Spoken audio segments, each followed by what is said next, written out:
Rakhi celebrations మొత్తం complete అయిపోయాక బయటికెళ్దాం అనుకున్నాం సరదాగా. ఓన్లీ బ్రదర్స్ అండ్ సిస్టర్స్ మాత్రమే. ఎప్పుడు వెళ్లే రెస్టారెంట్స్‌కి ఏం వెళ్తాం అని చెప్పేసి ఈసారి డాబాకెళ్ళాలనుకున్నాము. ఈ డాబాకైతే మేము ఫస్ట్ టైమ్ విజిట్ చేసాము.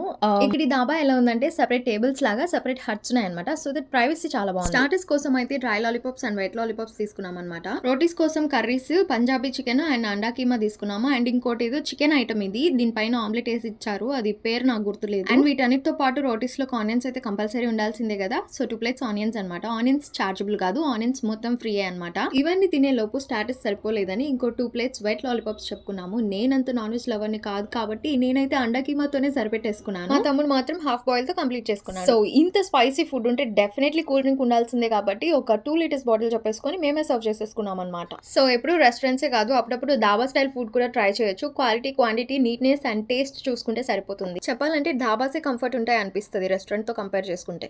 ఫస్ట్ అయితే ఛానల్ సబ్స్క్రైబ్ చేసుకోండి.